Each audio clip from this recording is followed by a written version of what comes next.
within the United States, you're seeing Trump literally dismantle 90 plus years of progressivism, just gutting everything and putting the power back to where it is supposed to be, with us, with the people. Parler Technologies is the answer to decades worth of control, manipulation, and high costs from Silicon Valley. So will you be the first fully autonomous company outside of Silicon Valley? Yeah.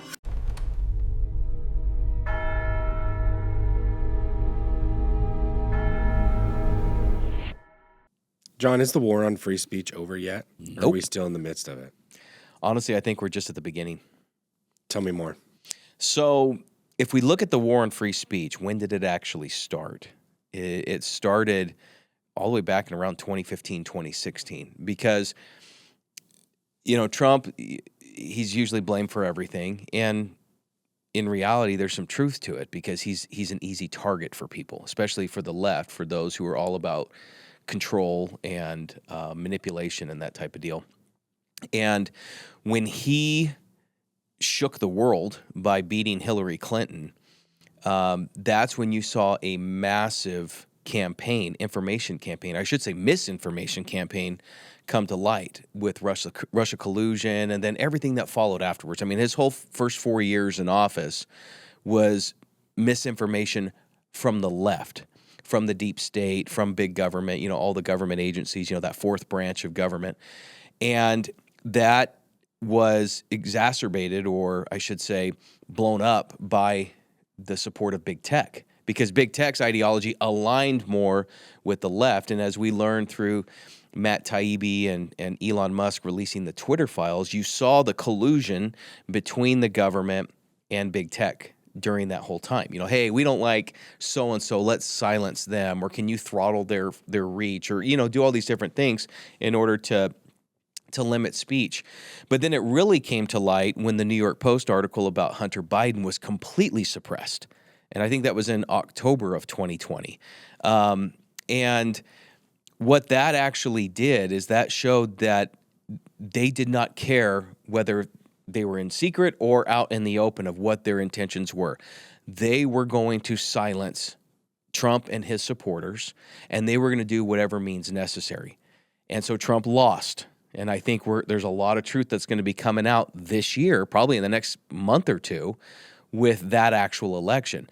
But that started a 4-year suppression trend, where the Biden administration, they started the Ministry of Truth, which was their basically their Stasi form of digital censorship.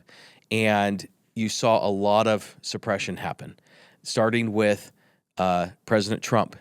On, I think it was January 8th or 9th of 2021, where he was kicked off all the platforms. Parler, which is the company that my partners and I own now, they followed literally the next day. It was January 9th, I believe, with Parler, and the 17 plus million users that Parler had were silenced immediately. Apple, Google, and AWS turned the switch off and completely shut down that platform, which at that time, Parler was the number one app in the App Store, the number one social media app in the App Store. So it was higher than Meta, any of Meta's apps, Facebook, Instagram, WhatsApp, you name it. And so that right there was a shock to the system. Now, fast forward 4 years. We all know what happened during the 4 years during the Biden administration with the auto pen and and all the things that happened there. But now you have Trump back in office. And I think it was interesting where you have all the heads of big tech firms at the presidential inauguration. Yeah. He's had them at the White House multiple times, and he himself owns a social media platform now. And you saw the rise of other alternative platforms like Rumble and Getter, True Social, and all that came forth. Even the rebirth of Parler, which we brought back in 2024. All this happened within the last 4 or 5 years. But now you're starting to see a whole new trend with censorship. In the United States, the legacy media is still trying to do it. Big tech is not supporting it right now. But remember, they were 100%. Yeah. I mean, you look at the media, whatever the Democrat Party, the DNC, Soros and his group, whatever they told them to run, they would run it. And they were completely complicit in it. Now with Elon Musk, when he bought Twitter, that changed the game for everything in social media. Actually, in media and information in general. And if you look at Elon, he owns satellites. Why is it important for him to own satellites? Because that means he controls internet. What is he doing in Iran right now? Iran, they cut off the internet to all the people in that country, completely cut it off. So what does Elon do? He repositions his Starlink satellites right over that country, free internet. Why? Because of information. They needed to know what was going on outside, what was fueling the regime, because they have always lived through a filter, and they're sick of it now. When Elon bought X, what he basically did was reposition information to be open and free. Parler tried doing it. Trump tried doing it, but they did not have it at the scale nor the bank account size of an Elon Musk. So do I think Elon Musk is a hero? Absolutely, right? So right now what you're seeing is a war between free speech and totalitarianism.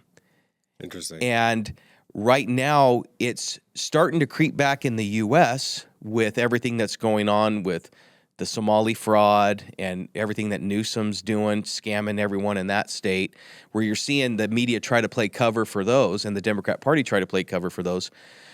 But where it's really happening right now is in the UK, the EU, Australia, and now Canada, where they are literally at war with Elon Musk and free speech in general. The EU is trying to pass something called the Digital Services Act. The Digital Services Act is basically their suppression, their speech and information suppression. Anything that goes against what they deem to be approved, it's shut down. The UK is doing the same thing. Do you know how many people were arrested in 2025 in the UK because of their social media posts? Tell me. Take a wild guess. A few thousand. 12,000 people. Ranges from... But for what? What are they getting arrested for? One man, he was 84 years old, was arrested for giving someone anxiety with his post. Just another citizen. Just someone else. And they complained, and he got arrested. The cops literally kicked his door in and arrested him. You have one pastor in England that's going to prison for 18 months because he would not acknowledge transgenderism. And so because he would not acknowledge it as it, as transgenders, being, the sex that they identify as, they literally are putting him in jail for 18 months. You have guys like Tommy Robinson, who I've actually become pretty decent friends with. He's out there trying to lead the charge, exposing Keir Starmer and the Labour Party in England for all the totalitarianism that they're trying to do. And the British people have had it. I mean, you have those that they see the influx of refugees that have come into that country. They have calls to prayer, out in the middle of the streets of London, and that's totally fine. But if you're a Christian preacher preaching on the street, you're arrested. That's against the law there because you're offending the Muslim refugees that are there. So you have a huge 180 turn from what's going on in England right now, from the old days of Margaret Thatcher and even Tony Blair and all that, to where they are today with Keir Starmer, where he is literally running it like a dictator. And you flip over to the EU, where Ursula and her crew they're not even elected officials. They're running that whole EU. The EU, in my opinion, and this is a strong statement, is Hitler's dream without the genocide. They are the Fourth Reich because what they've done is they're trying to unify Europe under a socialist/national socialist type of ideology. Was Hitler socialist? The Nazis were the German Workers' National Socialist Party. And so the EU, we're going beyond UK. So the EU is Hitler's regime in 2025. Pretty much. Because if you look at everything that they do, If you study history and you study what Goebbels did, Joseph Goebbels, who was the propaganda minister for Hitler, everything was misinformation for him. It was all about controlling the narrative, controlling the education, controlling the messaging and the media. And so if anyone detracted, they were gone. They were arrested. And what do you think's happening in the EU right now? That's what's happening. And people aren't recognizing just how serious this is. But you have leaders like Meloni in Italy, as well as Hungary's prime minister, Poland's prime minister, that are calling out the EU, saying, "You guys are dictators. You guys are evil. Like, we're not going to be a part of this." You're literally seeing the EU fracture right now, and I think it's interesting where the EU. I know I'm kind of all over the place today, and I apologize, Austin, but No, we're going to circle back to the local stuff, but yeah. keep going. So if you look at the EU, because we are a global company, and so we have to pay very close attention to what's going on in Europe, in the UK, and Southeast Asia, and all that. And if you look at what's going on with the EU, they are running on fumes because who's been one of their biggest funders? The United States. The United States, right? Through trade, through NATO, they've been skimming off the top any which way they could. And now they're starting to realize, oh boy, we've kind of screwed the pooch with Trump because he doesn't want to deal with us anymore, And now he's going after Greenland for strategic positioning in the Arctic, whether it's for, national defense or oil or whatever it is, they're shaking in their boots because they know that they probably can't stop him. And they also know they can no longer be the gatekeeper between the United States and Russia. And so Trump's just going to work directly with Putin on any type of deal he wants, and they know that the EU can't get into the way. So what do? When you corner an injured animal, what do? They get desperate and they get dangerous. Mm-hmm. And I think that's what we're starting to see. We are seeing the same thing happen. Who's the animal in this situation? The EU. The labor side, the Labor Party, or the left wing side of the EU, they're hurting right now. Just like here in the United States with the Democrat Party, Trump has them cornered right now. Why? Because they're being exposed for who they really are and what they've been doing, the money laundering that they have been using with taxpayer funds. First with the Somalis, with what Nick Shirley exposed a few weeks ago, everything that Newsom's been doing with the Pacific Palisade funds and the homeless funds and the light rail funds that didn't do anything. They're being exposed for taking taxpayer monies and lining their own pockets through NGOs and whatever. And Trump is not letting up.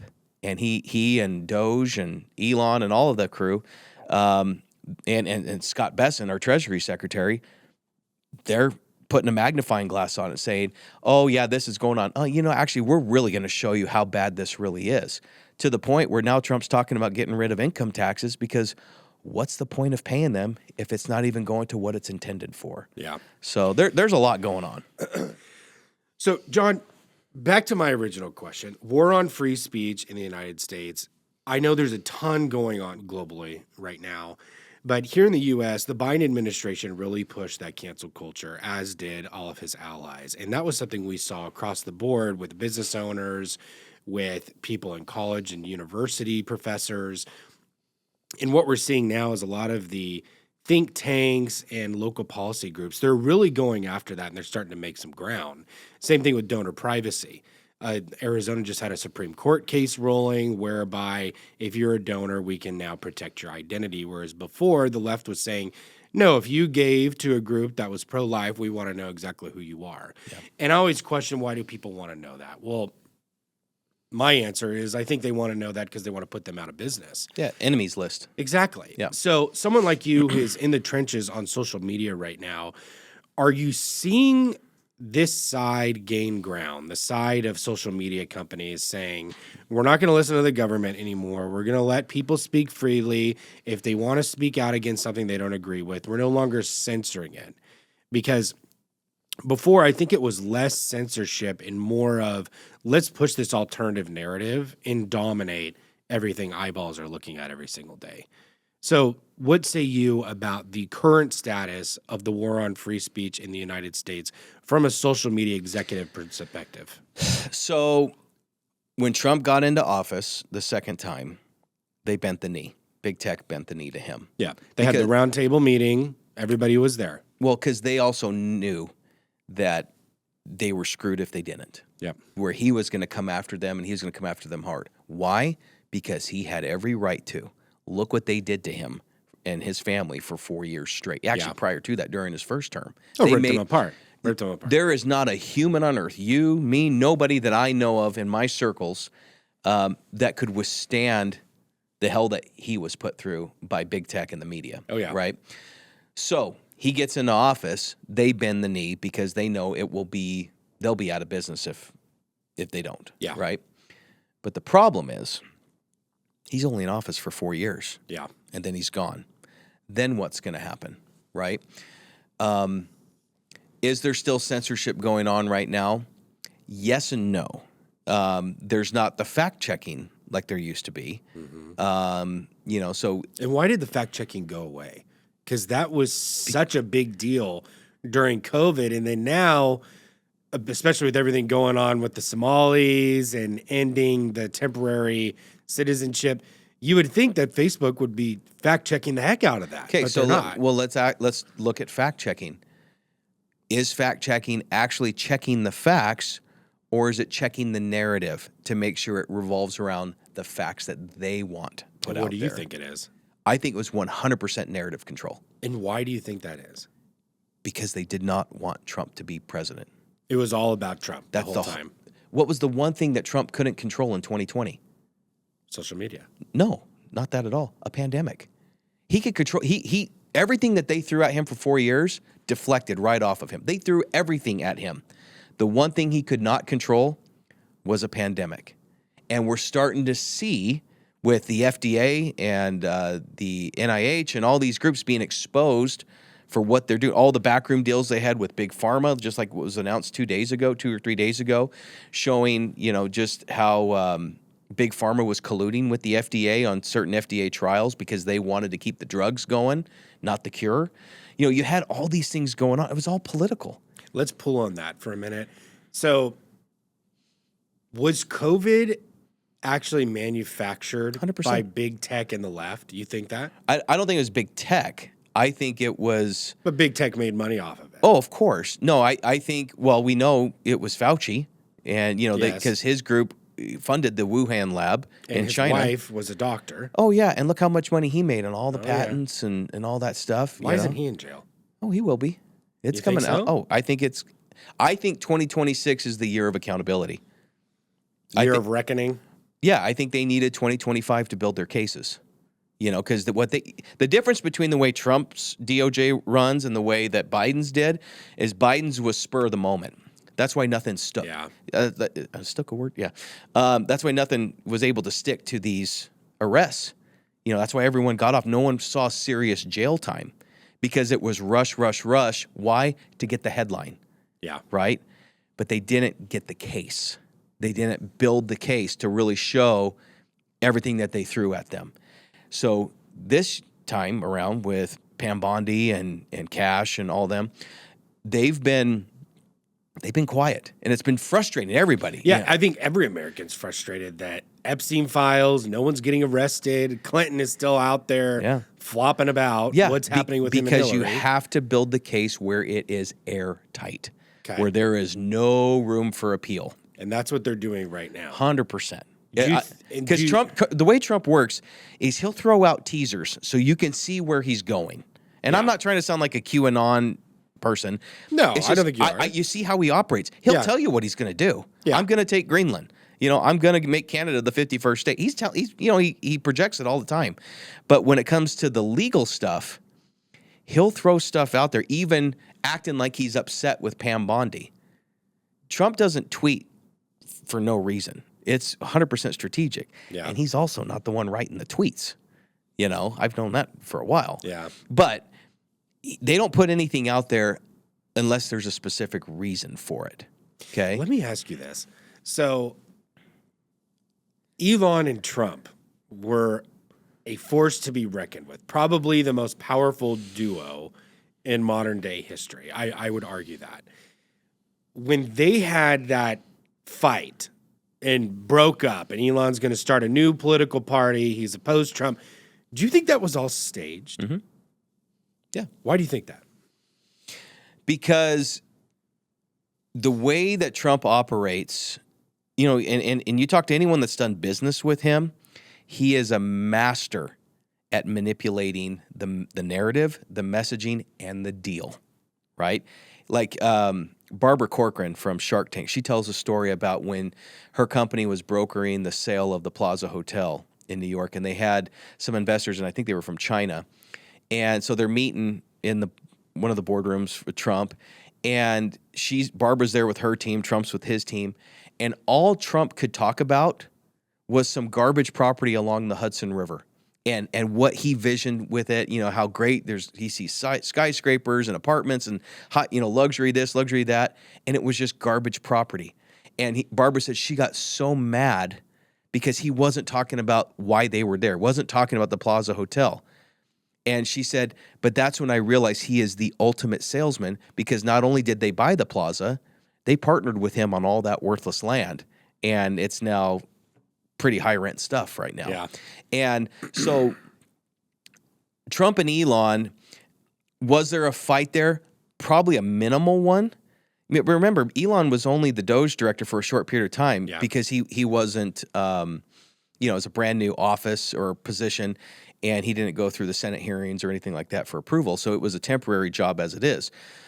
But, you know, they had to create a rift in order to let the Democrats think that they're winning, that their attacks were actually getting somewhere.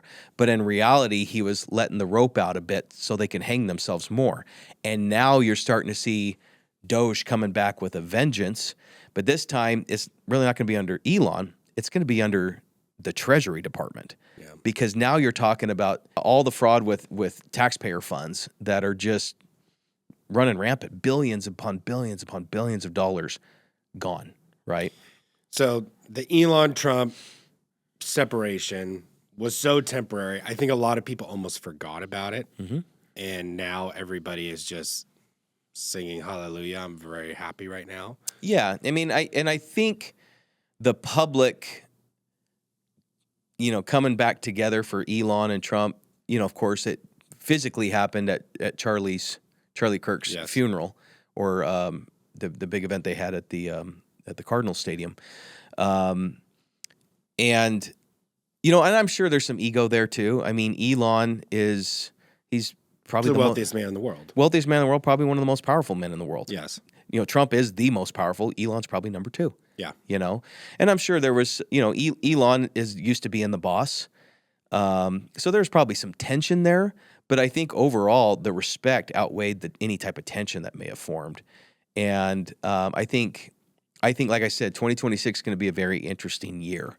Yeah, because you're going to start seeing some crazy stuff happening, you know, outside of the foreign policy stuff. I mean, within the United States, you're seeing Trump literally dismantle 90 plus years of progressivism, like completely destroy everything that they started to put into place back all the way to the days of Woodrow Wilson, you know, where, you know, when it comes to the IRS, when it comes to, you know, the fourth division of government, you know, the bureaucracy, just gutting everything and putting the power back to where it is supposed to be, with us, with the people. Do you think Americans are feeling more freedom on social media in the United States? 100%. Okay. Yeah. And are we attributing that to Trump? 100%. Okay. Yeah. Because it wouldn't have happened any other way. No, I think we'd be still in cancel cultures. Professors would not be able to speak out.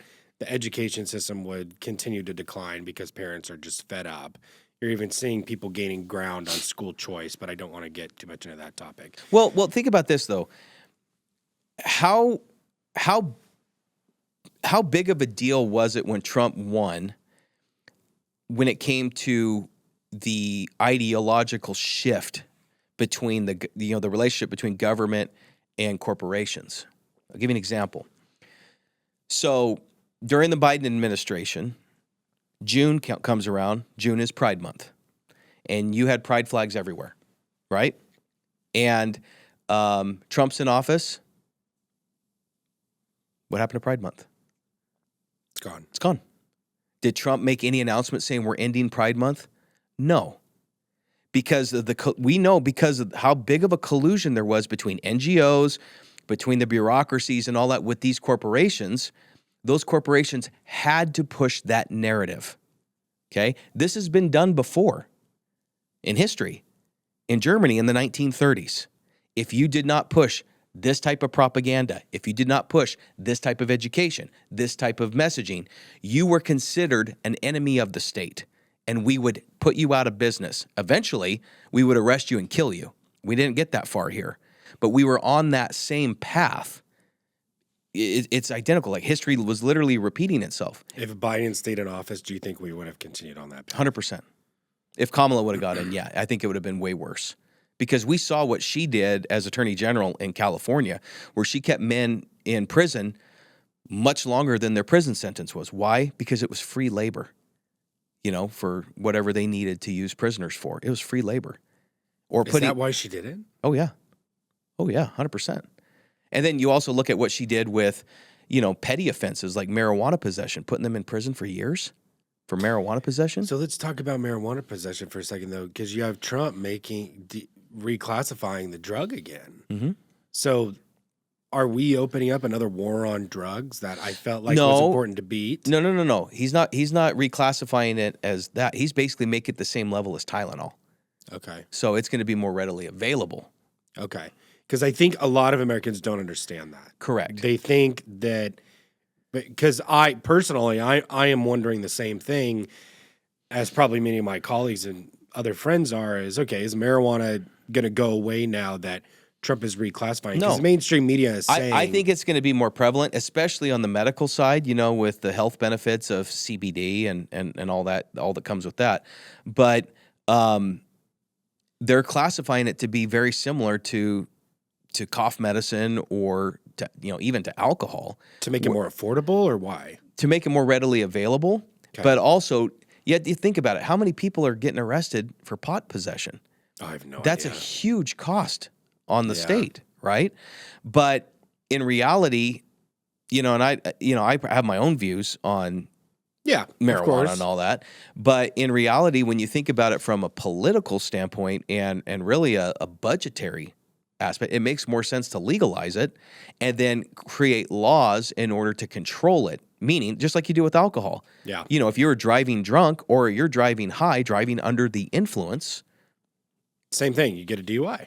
Yeah. Get a DUI. You go to jail. Yeah. So, if you have it like here in Arizona, when they passed the medicinal marijuana law back in, 2014, 2015, they had to go through different dispensaries in order to get it. Now it's legalized everywhere recreationally. Yeah, you can just walk into a store. But before it was recreationally available, you had to have a prescription for it. You had to get a doctor's note in order to get it from a dispensary, and only certain counties would have dispensaries in certain areas.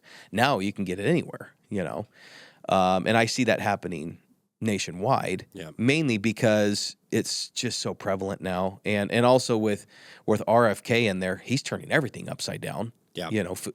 Like the food pyramid and everything else. Oh, yeah. Coca-Cola can't put the same products into their drinks anymore. But I think that's a good thing, though. Yeah. I think obesity in America, chronic disease. He just had a press conference the other day. Yeah. How awful things have gotten. Yep. And it's funny that media is continuing to report on exactly what is being said. And I love this new White House cabinet because they all are just speaking their minds, but the media is no longer censoring them. Yeah. So let's move on from the United States. We were getting a little bit into what's going on globally. Before we do that, Jon, can you give me your 30,000-foot view and pitch Parler, who it is, what's your role? Sure. So if you remember, Parler was the first, we call it the OG free speech platform. Okay. It was the original free speech platform that launched back in 2018 with John Mates and Rebecca Mercer. Bongino was one of their partners too, Dan Bongino. They became the #1 app in the App Store, and then because of January 6th, they were wrongfully blamed for the coordination of that attack, and the media and big tech used that as a reason to completely shut them down. Oh, I had no idea, really. Yeah. So so what happened is the stories came out that Parler, like the attack, like the Proud Boys and everyone else, literally worked with each other and communicated with each other on Parler, even though it was actually on Facebook and WhatsApp, and because Parler didn't even have a chat feature at that time. And so Parler was the number one enemy because they were growing exponentially fast. They gained like 10 million users in a month. And so they had to be slowed down or stopped. And so when January 6th happened, that was the perfect excuse for Apple, Google, and Amazon's AWS to flip the switch and turn them off. AWS took it a step further and actually deleted their database. Oh, wow. Yeah. And so what we all learned during that time was that even if you own your platform, you really don't own anything because you can't control it. So my partners and I, at this time, we were with another company, and we were watching all this happen. And we realized at this time that in order to prevent any of that from happening again, not only just having the platform shut down, but to have millions upon millions of people silenced at a click of a button, you had to control everything. You had to own everything. You had to own your cloud, your content delivery network, your fintech, your ad platforms. You had to own everything and not be reliant on a single dang thing in Silicon Valley, right? So that started a 5-year process or journey for us to build what we have today with Parler Technologies. So my partners and I had the opportunity to buy Parler in December of 2023. What'd you buy it for? What'd we buy it for? Pennies on the dollar. Okay. Yeah, we bought it for pretty cheap. Because at that time, it was nothing more than an email list they took database. The data away. Yeah, so it was really just the email list of the users and the brand. That was it. Yeah. We didn't buy any technology, none of that stuff. And so at that time, we already owned our own development company as it is and our own cloud company. We built our own cloud called Triton, and Triton Smart OS, which is our proprietary cloud operating system. And we bought the Parler brand, quickly stood up a new platform, new front end, and then we attached it to our back end and launched it in the spring of 2024. But what we've done, Austin, over the last 2 years is we've been in stealth mode. We didn't just launch it like Getter did when they finished theirs, and they didn't last very long because it was proven that most of their users were bots, and Joe Rogan didn't help them either by calling out how fake their platform was. Yeah. You had Clout Hub and a few of these other platforms that launched that never really took off. But what's interesting is even with Trump, True Social's hosted on AWS. So if things turn around again where big tech starts aligning with the left again, True Social's gone. They'll shut it down. Can you help us understand AWS? I think people hear that term and they think, is that an Amazon search engine? It's their cloud. Okay. So tell me, AWS, talk to me Amazon about that. Web Services, is their cloud. It's their data centers. It's basically the back-end infrastructure to probably 90% of all websites and platforms today. Is it replacing the internet, AWS? No.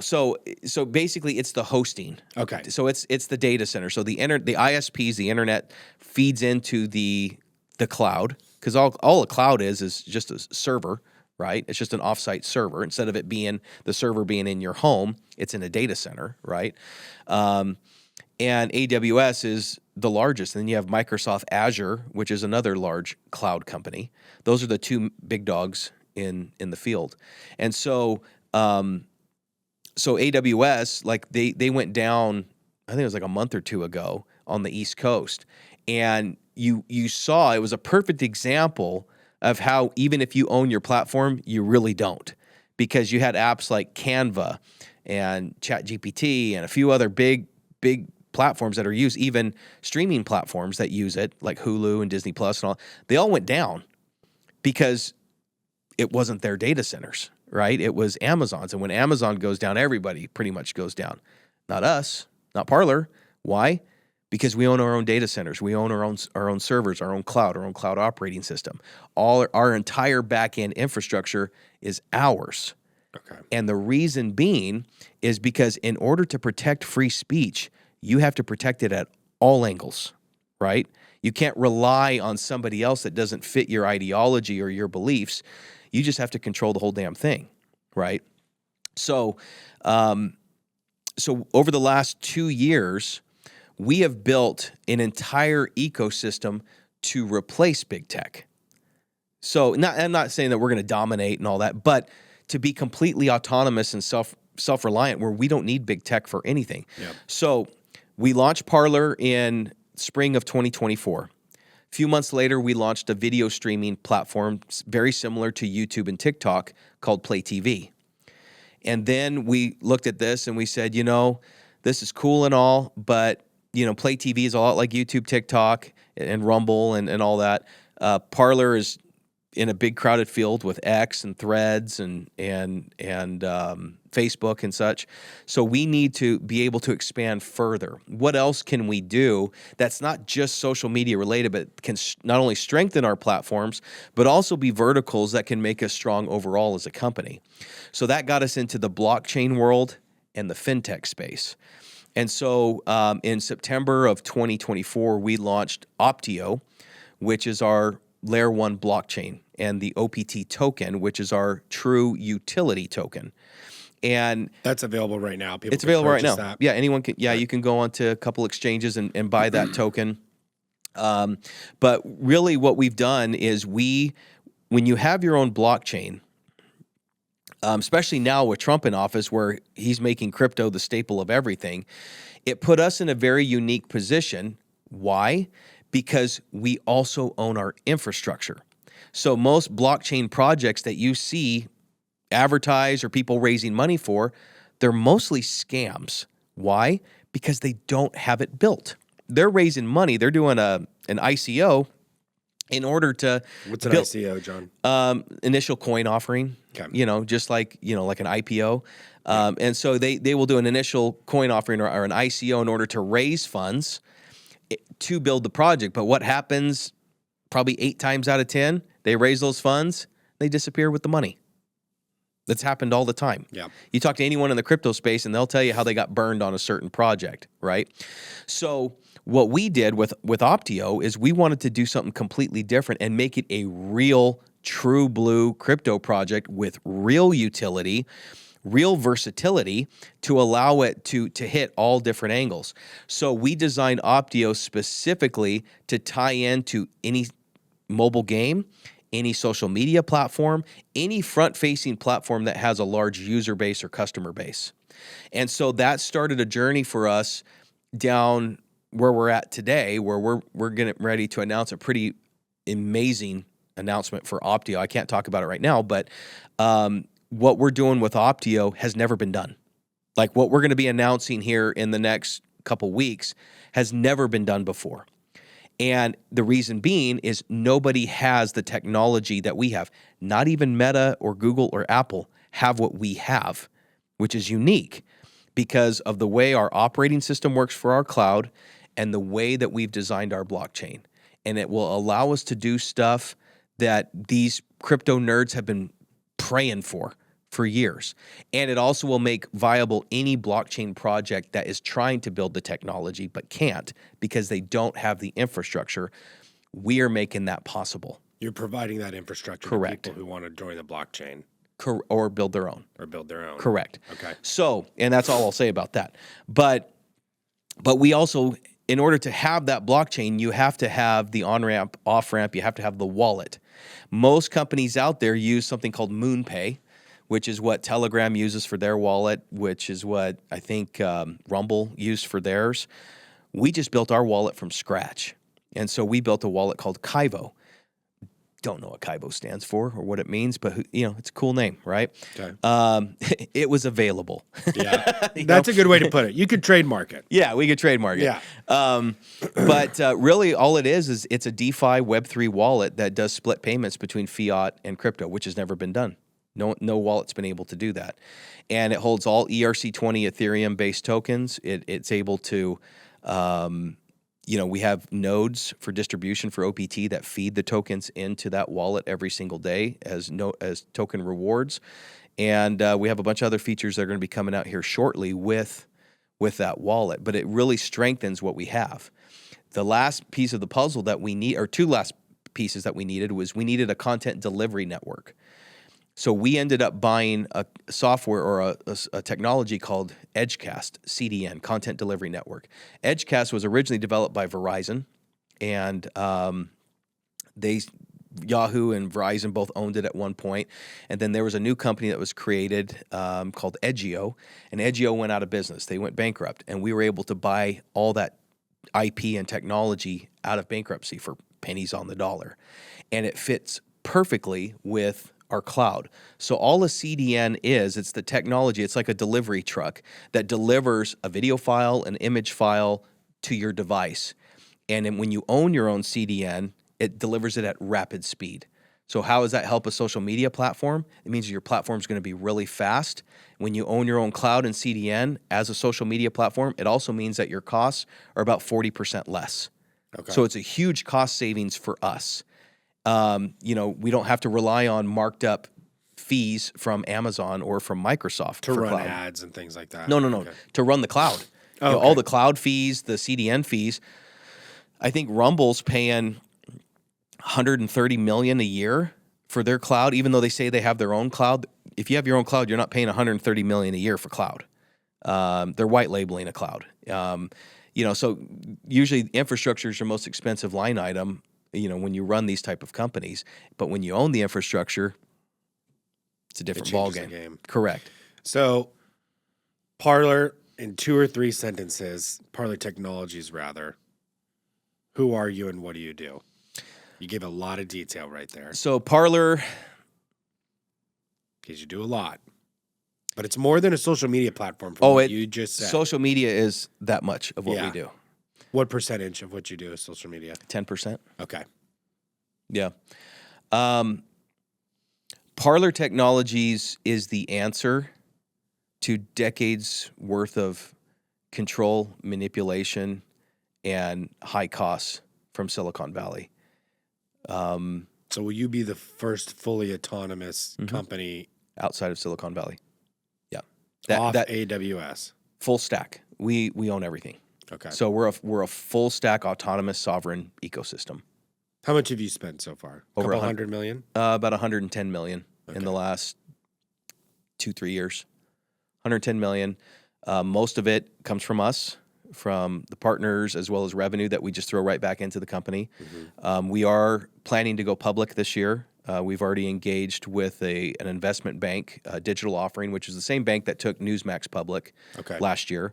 And so their plan is to get us on NASDAQ or New York Stock Exchange. It's probably going to be New York Stock Exchange because of how big we think this is going to be. I mean, we've already got our ticker reserved and all that, but it's a rising phoenix story because the left thought they killed Parler. In fact, most people don't even realize that Parler's back. They have no idea.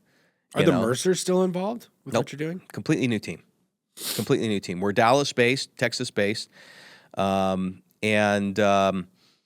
yeah, I mean, it's going to be very interesting when Wall Street Journal and all that wake up and they realize, oh, not only is Parler back, but this isn't the same company that we remember. This isn't just the extreme right screeching and all that. This is a legitimate, real tech company that has their stuff together. It's a rebirth. It's definitely a rebirth. Yeah. Well, I look forward to watching you ring the bell. Yeah. Soon. I got to lose some weight for that. So there you go.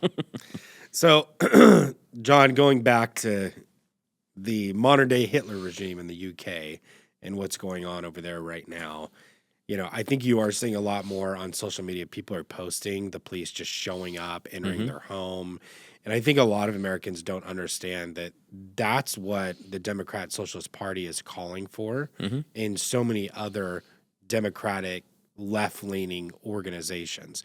Some say that's a good thing. It'll keep us safer. What say you about this? Will it? I mean, here's the thing. Did the left hate Donald Trump before he ran for president? No. No, they loved him. Why do they hate him? Because they can't control him. Did they love Elon Musk before he got political and bought X? They sure did. They all drove his Teslas. Why do they hate him now? Because they can't control him. When Elon Musk bought X, I think Elon Musk saved our country. Why? because X was the number one propaganda and information control tool of the left. Yes. And all information flowed through X. Even though Trump, when he was on it prior, was the most followed individual on that platform. But they kicked him off. They kicked him off. Yeah. So if you look at where we're going as a country, or actually if you bring up the UK, what are they wanting to do right now specifically is to ban X. The EU put $130, $140 million fine on X. Why? Because he's not censoring to what they want him to censor. And they're using some, they'll come up with some excuses. There'll always be something that they'll use to justify some sort of censorship. But for the most part, what they don't like is the bad press that they're getting when you see, a couple bobbies show up and kick a door in. Yeah. Some of it's actually pretty laughable because some of them can't even use the battering ram because it's too heavy for them. No. They're pretty out of shape. They've got a DEI thing going on over there. Oh, 100%. Yeah. But UK's going through through some crazy stuff right now. And unless it's stopped, unless it's reined in, the UK's gone. And let me ask you this. There is no country that can compare to the United States. I know that. But if there was one that could be somewhat of a comparison, I think a lot of Americans would say the UK. Yeah, culturally. From a business, economic perspective. Yeah, I mean, in all honesty, if you really want to do apples to apples comparison of who's closest to us right now, it's Poland. And why is that? Because after the Soviet bloc came down, Poland went pretty hard right. And they're very religious, very, very, very Catholic. The Orthodox Church, all that's very big there in Poland. And they remember what it was like, behind the wall. They remember what life was like under Stalin and, Khrushchev and those type of leaders. And so now that's one of the biggest voices for freedom out there is Poland. But you also look at, does Poland have an immigration problem? No. They're very strict with illegal immigration. They don't allow it. Hungary is pretty close too. Hungary, they're pretty dang conservative, and their president's pretty dang conservative. I was in Sedona this weekend with my wife and kids, and we went to dinner, and there were two couples that were getting together, and one of the wives was Swiss. And I'm kind of listening to their conversation in the middle of stopping my child from throwing his menu all over the floor. And the Swiss woman says to these three Americans, they go, I don't know why everybody is complaining about ICE and immigration right now. Everywhere else in the world, people aren't allowed to come in. Oh, yeah. So they need to get over, she said they need to get over it. And I kept thinking about that the rest of that night because my wife and I, when we went on our honeymoon, we went to Southeast Asia, and then we were supposed to go into Singapore, but it was during the pandemic. We had our visas, we had everything together. Singapore told my wife and I, no, you can't come in. Mm-hmm. I didn't think twice about it. We said, okay, we're going to travel to another country. But I just remember thinking, to me, that's not a big deal. They turned me away. But God forbid the United States turns someone away. People are in an uproar. Well, let's talk about immigration. So my partner is an immigrant. He's from Egypt.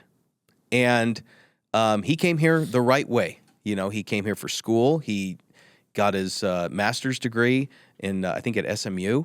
And he's been extremely successful, extremely productive to society. He has added a lot to society before we even got into Parler and all that. Did he come here legally? Legally, yeah. Yeah. Pass the test. Everything. Yeah, he's a U.S. citizen now. Okay. Everything, right? The question you have to ask yourself when it comes to immigration, which I am 100% for immigration. We want people like come one, come all, the right way. The legal way. There's the front door. Yeah. We have rules when you walk into our house that you have to abide by. You come in the back door, you're a robber or a thief. You can't do that. You have to come through the front door. And like you said, it's done like that everywhere. You go anywhere, you go to Germany, they'll come up to you, the Polizei will come up to you and they'll say papeles. They say, give me your, I don't know if that's how they say paper. And Yeah. and That was that's how they say it in that was a different Spanish. kind of accent, but Yeah, yeah. you know, un hello, you know, but Yeah. they ask for your papers. You have to have your passport ready to go. And if you do not belong there, you're gone, right? But if you look at why is it such a big deal? Why is it such a big deal that Trump today announced that they are putting a stop on all temporary protective status of every single Somali in the nation, and they have to be self-deport by March 17th. Why? Because they were brought here, as well as the however many millions that crossed the border over 4 years, and they were strategically placed by NGOs who picked them up in buses, put them on airplanes, and shipped them all over the country. What is the main reason for that? To control the latest legislative districts. When you have the census, you redraw the district lines based on the population. Now, you're supposed to do it based on the citizenry, those who are citizens of the country. But they wanted to skew the numbers the Democrats wanted to skew it in their favors, right? So they pretty much would end any type of Republican opposition. Look what's happened in Minnesota because of it. If you haven't been to Minnesota in a while, it's a hellhole. You know, Minneapolis, and especially since the George Floyd riots, it's a hellhole there. And the Somalis have completely taken over Minneapolis. And now, because of Nick Shirley exposing that they have taken billions of dollars, just literally laundered billions of dollars from taxpayers like you and me to drive around in nice, you know, Mercedes, AMGs, and you know they've got these beautiful daycare centers that are empty, but they're just cash cows. Same thing with California, same thing all over. It's really to control voting. Why else would you have no voter ID laws? Because that makes zero sense to me whatsoever. Yeah, I mean, in some countries you have to do a fingerprint. You literally have to do a fingerprint to prove that you are legal to vote. See, I hate what's happened with our country where the right to vote has become so cheap, where it's so easily given away to people that have not earned it. And by earning it, I mean coming to the country the right way, becoming a citizen, becoming a good, strong, faithful member of society where you're contributing to society instead of just sitting on the government dole, taking welfare, taking EPT, whatever it is. That's not how immigration was supposed to be. So my ancestors that came here a couple hundred years ago, your ancestors, we're all immigrants from somewhere. But it wasn't to come here to get a free ride. It was come here to start a new life and to build something. You know, you always hear those stories. Oh, my grandfather came here from Italy with $5 in his pocket, and this is what he built. You know, that's the American dream. The American dream isn't to show up, sneak across the border in the middle of the night, and get handed $2,000 or $3,000 a month just so you can vote for that person. Let me ask you a controversial question because you brought up. You mean I'm not controversial already? No. You brought up George Floyd in Minnesota. And given everything what's going on now, this just came into my head. Do you think everything around George Floyd was made possible because our immigration laws are so relaxed? Like, if that happened somewhere else, would it still have become this big national movement of looking at, is there racial division in the United States? Do you think that event still would have served as the catalyst to BLM and all these other movements that happened had immigration been ran a lot tighter in Minnesota? So immigration was not an issue when it came to George Floyd because he was American. Yes. Yeah. The issue, if you look at the timing of all that, when did that happen?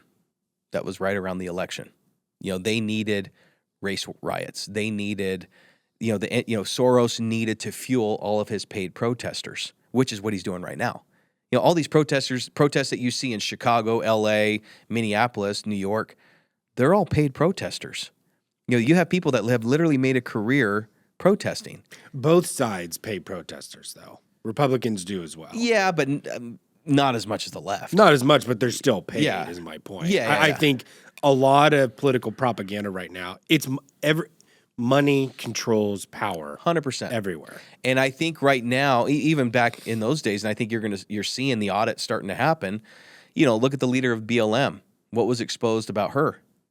And you don't hear about that anymore. Yeah, but All she for funneled fraud. all that money to herself, bought a huge mansion in L.A. I think it was in Brentwood, and now she's in jail.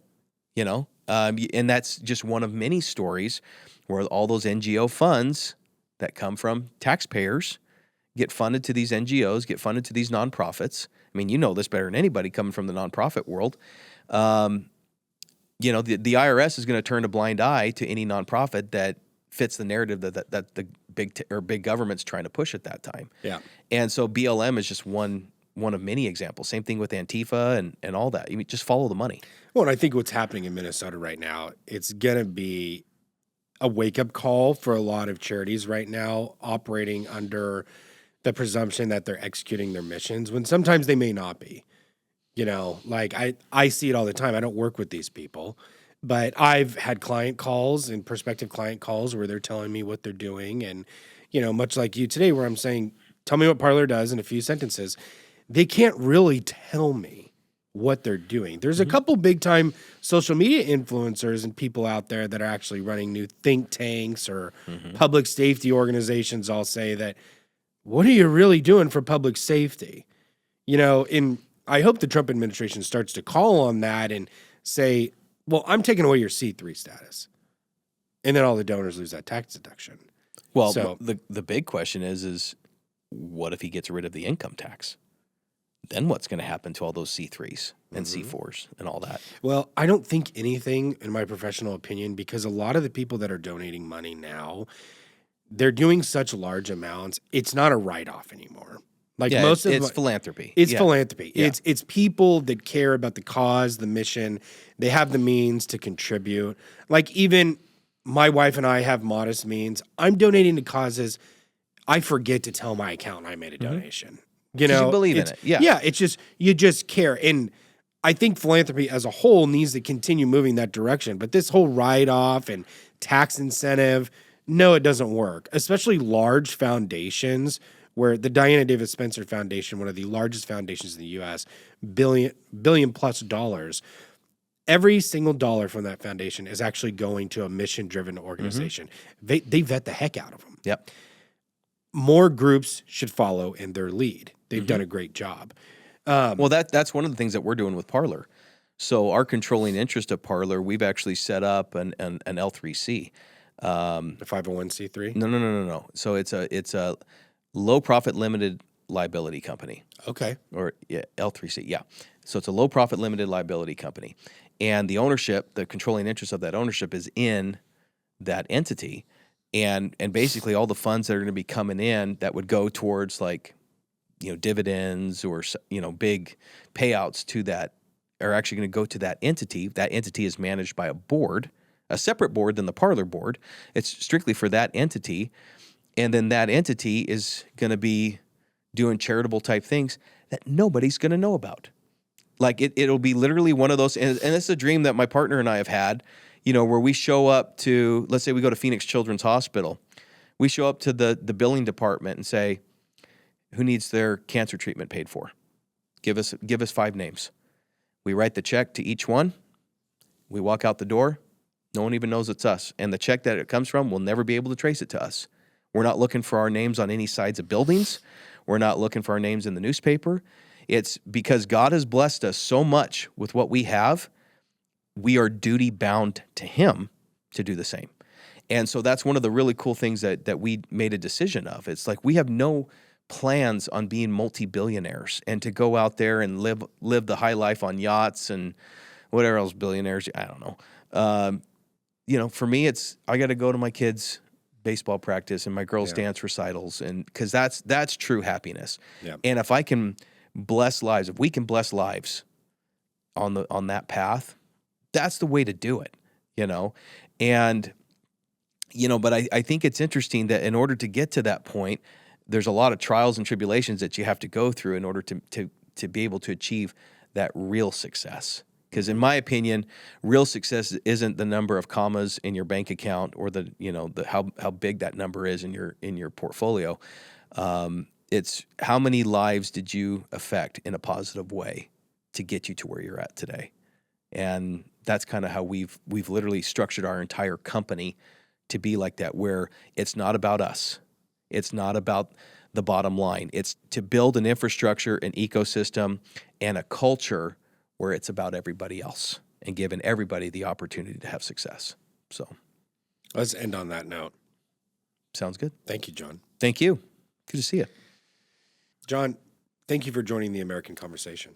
Thanks for having me. Appreciate it. It was fun. Perfect.